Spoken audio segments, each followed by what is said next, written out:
সহজভাবেই mozzarella চিজের একটা recipe তৈরি করে দেখাচ্ছি। আমাদের দেশে গ্রামে-গঞ্জে এখনো কিন্তু এই চিজটা অ্যাভেলেবেল পাওয়া যায় না। তবে গ্রামে-গঞ্জে ফ্রেশ গরুর দুধ পাওয়া যায়। আর এই গরুর দুধ দিয়ে আপনারা চাইলে খুব সহজেই মোজারেলা চিজ বাসায় তৈরি করে ফেলতে পারেন। A to Z টিপস সহ আজকে করে দেখাবো। আশা করছি আপনাদের কাজে আসবে।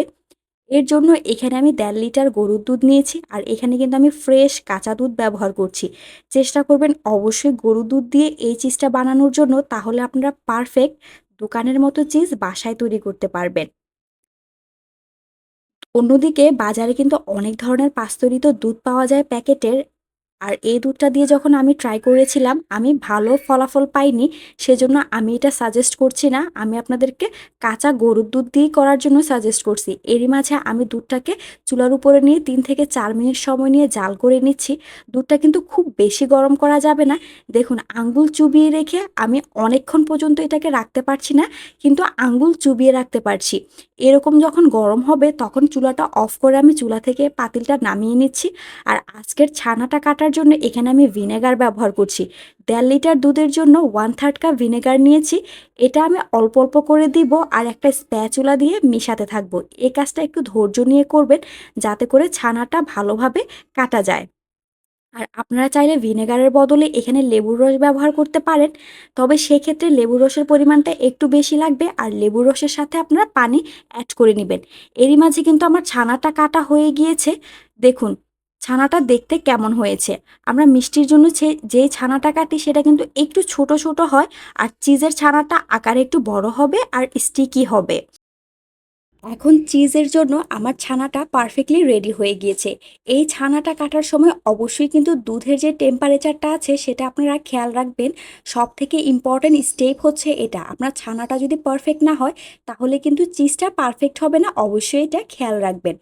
এখন আমি একটা স্টেইনারের সাহায্যে পানি থেকে ছানাটাকে আলাদা করে তুলে নিচ্ছি।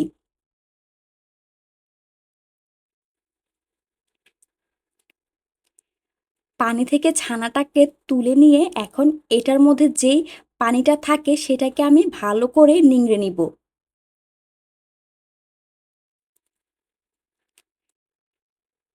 চেষ্টা করবেন ২ হাতের মাঝখানে রেখে পানিটাকে ভালো করে নিংড়ে নেওয়ার জন্য, যাতে করে যতটুকু পানি থাকে সেটা বের হয়ে যায়।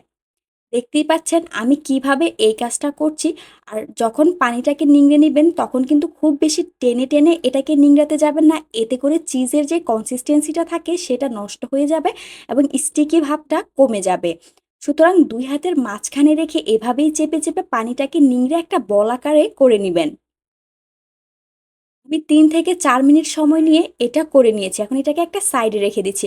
অন্যদিকে ছানা কাটার পরে যে পানিটা রয়ে গেছে, সেই পানিটা আমি চুলায় দিয়ে এর মধ্যে ১ চা চামচ লবণ দিয়ে এটাকে আমি ৫ থেকে ৬ মিনিট হাই হিটে জাল করে নিয়েছি। তবে খেয়াল রাখবেন পানিটা যেন ফুটে না উঠে। পানিটা যেন ভালোভাবে গরম হয়, কিন্তু ফুটে যেন না উঠে। এখন পানিটাকে আমি চুলা থেকে নামিয়ে নিয়ে এর মধ্যে যে ছানাটা আমি রেডি করে রেখেছিলাম সেটাকে চুবিয়ে ৫ থেকে ৬ সেকেন্ডের জন্য এভাবেই রেখে দিব। এই কাজটা আপনারা ধৈর্য ধরে করবেন। এটা খুব ইম্পোর্টেন্ট স্টেপ। ৫ থেকে ৬ সেকেন্ড পর এটাকে আমি একটা স্টেইনারের সাহায্যে তুলে নিচ্ছি। এই অবস্থা যেহেতু একটু গরম থাকে, একটু সাবধানে আপনারা এটাকে চিপে পানিটাকে বের করে নিবেন। যতটা সম্ভব পানিটাকে কিন্তু এটা থেকে নিংড়ে নেওয়ার চেষ্টা করবেন। পানিটা নিংড়ানো হয়ে গেলে আবারও আমি এই ছানাটাকে এই পানিটার মধ্যে চুবিয়ে ৫ থেকে ৬ সেকেন্ডের জন্য এভাবেই ছেড়ে দিব। দেখতেই পাচ্ছেন এই কাজটা আমি কিভাবে করছি। ৫ থেকে ৬ সেকেন্ড পরে এটাকে আমি আবারও পানি থেকে তুলে ভালোভাবে পানিটাকে নিংড়ে নিব। এভাবেই চেপে, চেপে এটা থেকে পানিটাকে বের করে নিবেন। এই স্টেপটা আমি ঘড়ি ধরে ৩ থেকে ৪ মিনিটের মতো করেছি। আর অবশ্যই আপনারা পানিটাকে কিন্তু ভালোভাবে নিংড়ে নেওয়ার চেষ্টা করবেন। দেখতেই পাচ্ছেন এটাকে কিভাবে করা হচ্ছে। পানিটাকে নিংড়ানো হয়ে গেলে আবারও এটা আমি এর মধ্যে চুবিয়ে দিচ্ছি। চুবিয়ে এটাকে আবারও ৫ থেকে ৬ সেকেন্ড একইভাবে রেখে তুলে আমি পানিটাকে আবারও নিংড়ে নিব। এভাবে আমি ৫ থেকে ৬ বার এই কাজটা করব। সবশেষে আমি আপনাদেরকে আবারও লাস্ট বারের মতো এটাকে পানির মধ্যে চুবিয়ে রেখে দেখিয়ে দিচ্ছি। এভাবেই কিন্তু ২ হাতের মাঝখানে রেখে করতে, করতে এটা একটা বলের আকারে হয়ে গিয়েছে। দেখে নিশ্চয়ই বুঝতে পারছেন। এটাকে পানি থেকে তুলে আবারও আমি ২ হাতের মাঝখানে রেখে এভাবে চিপে, চিপে পানিটাকে সরিয়ে নিচ্ছি আর এটাকে আমি চিজের শেপ দিয়ে নিচ্ছি। দেখুন এরই মাঝে কিন্তু আমার চিজটা রেডি হয়ে গিয়েছে।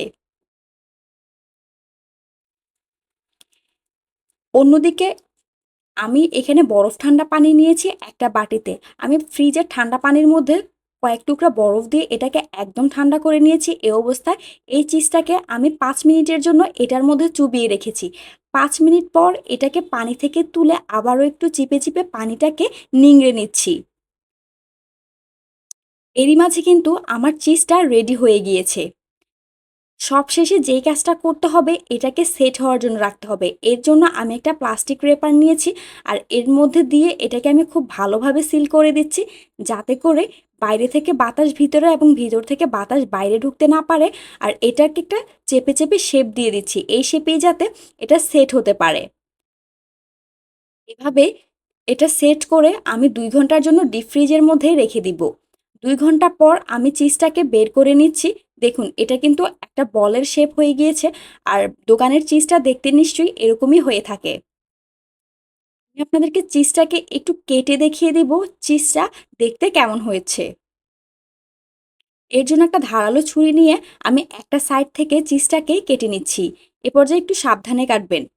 দেখুন চিজটা কাটা হয়ে গেলে আমি আপনাদেরকে কাছ থেকে দেখিয়ে দিচ্ছি। এই চিজটা কিন্তু পারফেক্ট হয়েছে। আমি এটা দিয়ে নেক্সট একটা রেসিপি তৈরি করে দেখাবো। আশা করছি আপনাদের কাছে ভালো লাগবে। Thanks for the watching.